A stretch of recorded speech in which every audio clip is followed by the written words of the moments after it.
بسم اللہ الرحمن الرحیم اللہم صل علی سیدنا محمد وعلی آل سیدنا محمد وبارک وسلم۔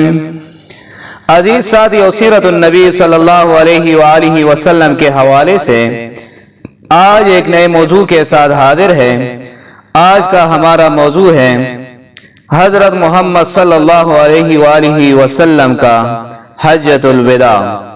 غزوہ تبوک کے بعد ذی قعدہ 9 ہجری میں آن حضرت صلی اللہ علیہ وآلہ وسلم نے حضرت ابوبکر صدیق رضی اللہ تعالی عنہ کو امیر حج بنا کر مکہ معظمہ روانہ فرمایا۔ 25 ذی قعدہ 10 ہجری روز دوشنبہ کو حضور اقدس صلی اللہ علیہ وآلہ وسلم حج کے لیے مکہ معظمہ کی طرف روانہ ہوئے۔ صحابہ کرام رضی اللہ تعالی عنہم کی بھی عظیم الشان جمعیت ساتھ ہوئی، جس کی تعداد 1 لاکھ سے زائد منقول ہے۔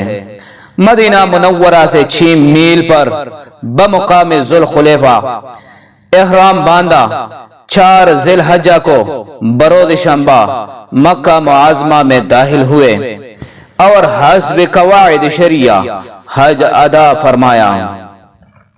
9 تاریخ کو عرفات تشریف لے جا کر آپ صلی اللہ علیہ وآلہ وسلم نے ایک مفصل اور بلیغ خطبہ دیا جو نصائح اور حکم سے بھرا ہوا اور خدا کے رسول صلی اللہ علیہ وآلہ وسلم کا آخری پیغام تھا۔ خصوصاً اس کے مندرجہ ذیل ارشادات ہر مسلمان کو اپنے صفحہ دل پر لکھ لینے چاہیے۔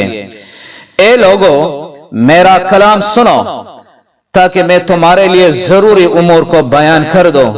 نہ معلوم کہ آئندہ سال پھر میں تم سے مل سکوں یا نہیں۔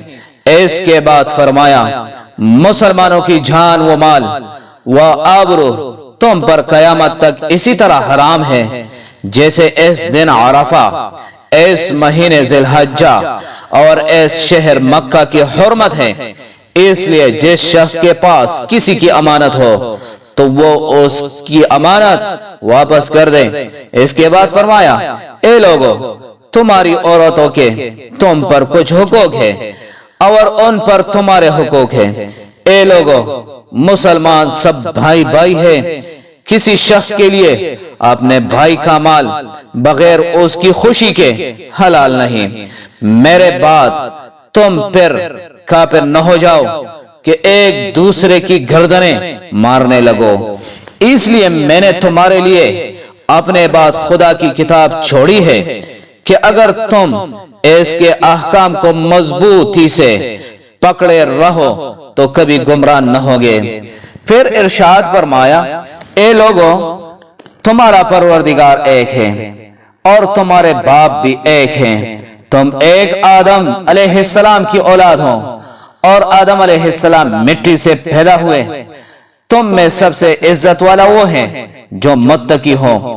کسی عربی کو کسی عجمی پر تقوی کے سوا کوئی فضیلت نہیں ہو سکتی۔